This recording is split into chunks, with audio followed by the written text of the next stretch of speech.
Yo, what's going on, Geminites? It's your boy Gem Mint. Milton the Manimal. We're back with another comic read and movie review back-to-back video thing. Do we have a name for something like this?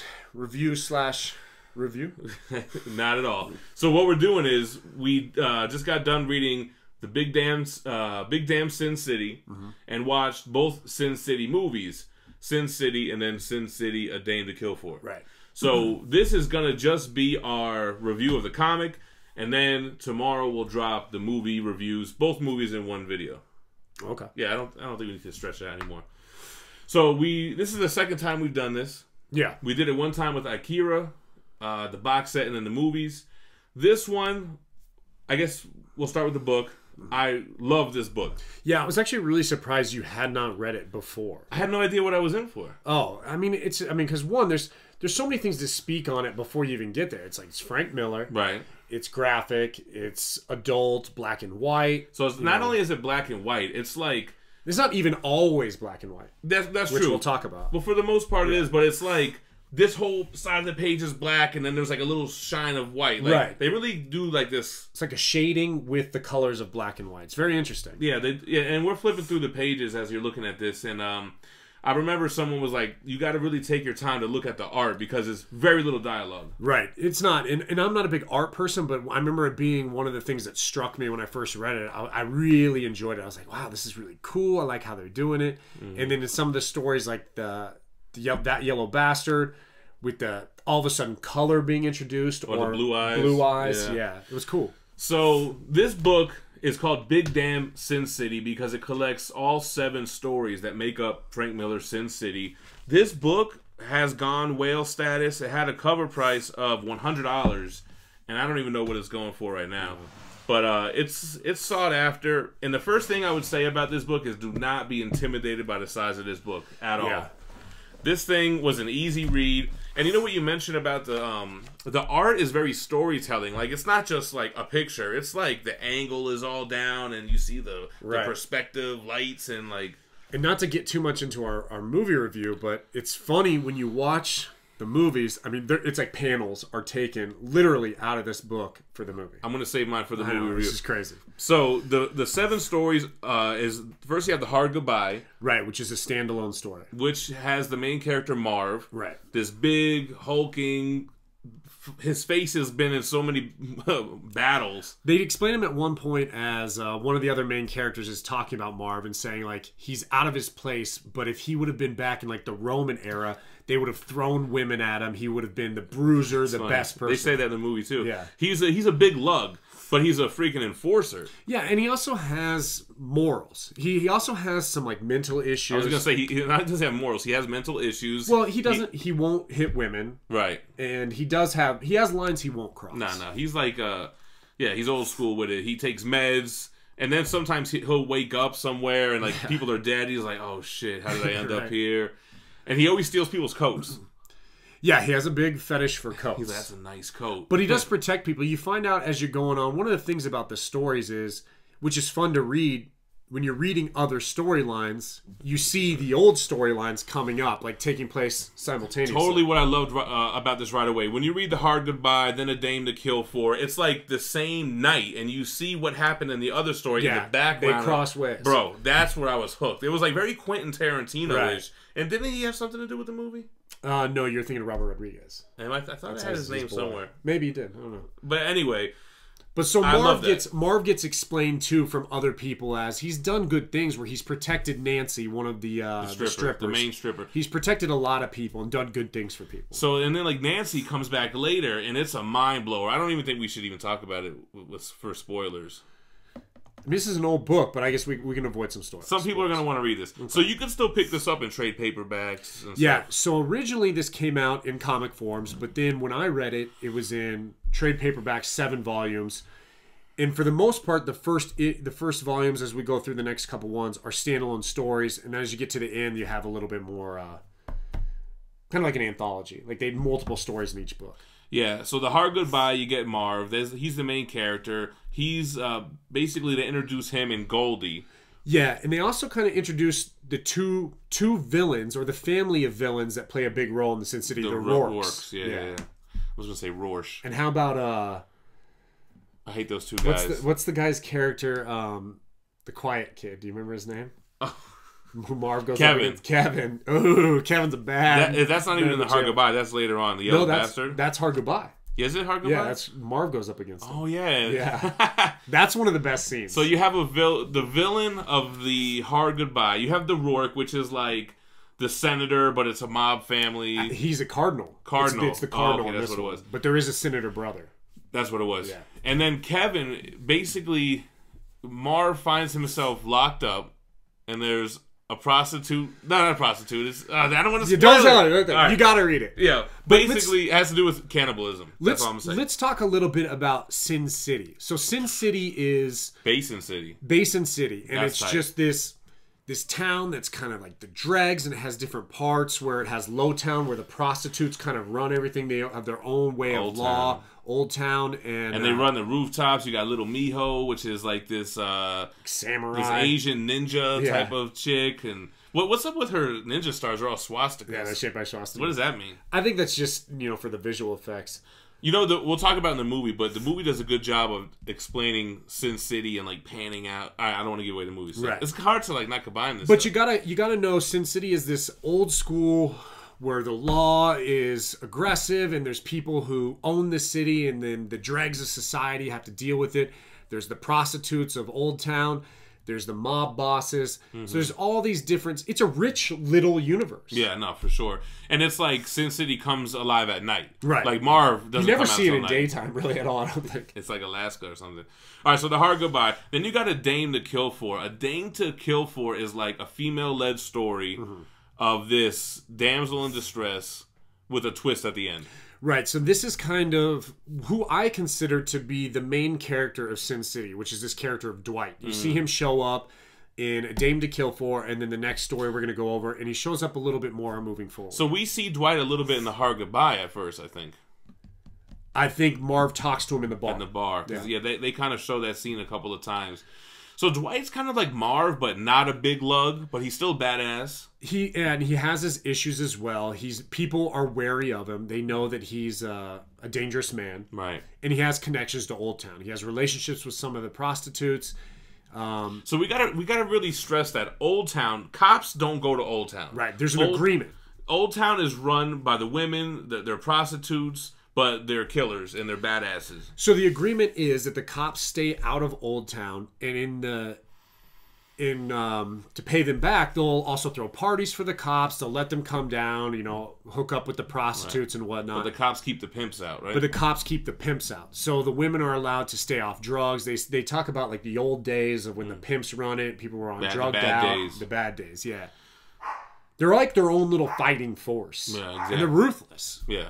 Killers. The Big Fat Kill. I don't even remember. So the Big Fat Kill is the follow-up to Dwight. So it's Dwight's second story. It's where you're probably confused because it's the same in thing. The movie it's the first one. Okay, in the movie it's the first one, so that means... So Big Fat Kill is where Dwight initially kills someone, or he roughs up a guy at one of the bartender's apartments, and he finds out that this guy's really aggressive, and he starts cruising down to Old Town, and Dwight starts to follow him to prevent any trouble. And then stuff spirals. The Big Fat Kill... so that's the beginning of the movie. Right. Okay, yeah. Big Fat Kill really goes into the dynamics of Old Town and the peace between the police and the pimps and whatnot. And then the other bad guy, Wallenquist. I don't remember Wallenquist. He's the big fat guy. You never really see him. He's like the mob boss. It's who everyone works for. Okay. But Dwight's my favorite character. Yeah, I love Dwight. This is where we first see... going into Old Town and the cops following him there. So we see Miho and what's his girlfriend's name? The Valkyrie. He always calls her the Valkyrie. Why do I want to say Rachel? Nah. In A Dame to Kill For, and then the Big Fat Kill is the follow-up, where you see more of Miho. Then you got That Yellow Bastard. That Yellow Bastard is like a follow-up to the Hard Goodbye, right? Would you say, with the Kevin stuff? It takes place before. It takes a little place bit before. So it has to do with the Rourke family and the senator part of the Rourke and the Rourke, the senator. Yeah, that's what it was. Yeah. And what's his son's name? Junior. Rourke Junior basically has a thing for underage girls, and he kidnaps this little kid. And then we get introduced to this cop. John Hardigan. Who basically is... It's like a action movie in the 80s. This is my last day before retirement. Right. I don't want to go out with a bang. Or, like, you know, and basically... he tries to save this little girl from this sick, perverted guy who's got a lot of clout with his family. Right. And that gets interesting. I don't want to get into spoilers because, yeah. But in that story, you see a lot of other characters. You see Marv. You see some of the stuff we have seen in Hard Goodbye. All intertwined. But that story kind of spans 18 years. Something like that. About 18 or 19 years. At least 8 years because the Hardigan thing. When so, and then with the, the kid. Yeah, so... Damn, I kind of want to talk about it, but it's like it's spoilers. Maybe should we do a spoiler section at the end? Nah, just read the book. Yeah. All right. Anyway, so that yellow bastard. Well, wait. Let's talk about a little bit more about that yellow bastard. So, because that was your favorite, or at least when I asked you, you said that was. Yeah, I think it was really cool the way that they bring everything full circle, right? So that yellow bastard, he's the only person that's color in that whole story, and almost the whole book. The first one going in chronologically, it's the first color. You know what it reminds me of? Like, you ever watch Schindler's List as a kid or whatever? Yeah. And you see the girls in red, and it's a black and white movie. We just went really deep on you, but anyway, he's yellow. It's like he's got this decaying body that stinks like shit. Well, they had not too spoilery, but they had done some medical procedures on him, and whatever they used to kind of keep him alive, if you will, made his skin yellow. And what else did It's graphic as shit. Yeah, I mean, he's naked, his thing's hanging out. There's a lot of violence in that one. He's hard to look at. Yeah. So, yeah, it's pretty cool because it wraps up the beginning of the story that's, like he said, spans over 18 years. You figure, you fast forward 18 years, and it's like, you get the resolution from the story. It's hard. I don't want to spoil it. And I think it's actually the longest one of all of them. Maybe Hell and Back might be longer. But it's up there. If it's not the longest, it's the second longest story. All right. And then what was Family Values? Family Values was a bunch of different stories. It talked a lot about Miho. It was really it was short. As her as a kid and stuff? Yeah, like some of her past. I think it gave you a couple stories about Dwight. The next two are actually kind of anthologies. Well, the Booze, Bras, and Bullets was super short, and it basically just shows how shit goes down in Sin City. Right. It's basically... We could spoil it. This is no big deal. You're on a rooftop. This lady's in a gown or whatever. She's crying. A guy walks up to her to give her a drink. She's upset because some shit. He's consoling her, and then he kills her. Right. And like he was basically she was his mark or whatever. But she knew she was gonna get killed, right? She was hiding from someone, and she thought she had met this nice guy. She didn't know he was there. He was the killer, right? So then it's a really short thing, but it just kind of gives you like an insight to what goes down. I think you also get introduced to Blue Eyes and Booze, Broads, and Bullets. Do you get introduced to him? I believe so. And then there's some Dwight stuff, and then the two idiot. What are their names? Them. They're very hard to follow because they talk super like eloquently and like a thesaurus, but it's like they're basically Bebop and Rocksteady. Right, but they think they're smart, but they're not smart. Right, no, they're horrible. And somebody was telling me in the movie, wait till you see them in the movie, but I don't feel like they had a big part in the movie. They did not, because I rewatched it as well, and it's only like a little scene. Yeah, they're just basically these hitmen. Yeah, henchmen, whatever. You know who won? Are we talking about actors yet? Or are we gonna wait? No, we'll wait for the next video. Hell and Back. So it's the longest one. You got to refresh me on what that was about too, man. Hell and Back, I did not like. I was actually I had read the first 5 volumes a long time ago, and then I read 6 and 7 as we were getting ready to do this stuff. Oh, so one was in color, right? I was a part of it when he's tripping out. Yeah.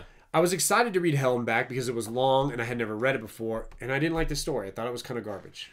I don't even remember what it was about. Basically, the character, I don't remember his name, is trying to help this girl, Esther. He's like army dude with skills, and he goes up against Wallenquist and like the colonel and like this whole the prostitute gangs and whatnot. The mob bosses. Yeah, I don't remember. I didn't really like the story. Yeah, it wasn't very good. Forgetful for me too. So a lot of nudity in this book. A lot of blood. A lot of TNA and a little bit of D. A lot of blood. Great story. I kind of felt like... Did you feel like... And I was going to bring this up earlier, and I wanted to wait. Did you feel like he was ever going to come back to Sin City?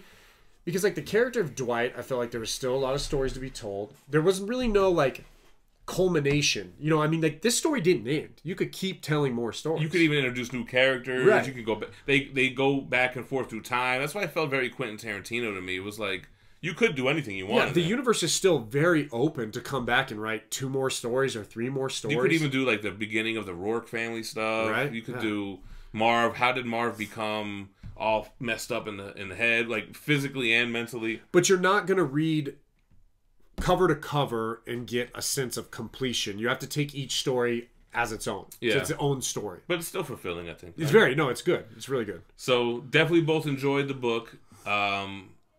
I guess that's enough for this. Tomorrow we'll release a video talking about the 2 movies and the comparisons and similarities and did we like it or not. You have anything else you want to add? Are we good on this? No, I think I'm good. I think we're You good. can't say any more without spoiling too much. Yeah, that's one of these things. And This is a really good read. you might as well just go read it. Pick it up however you can.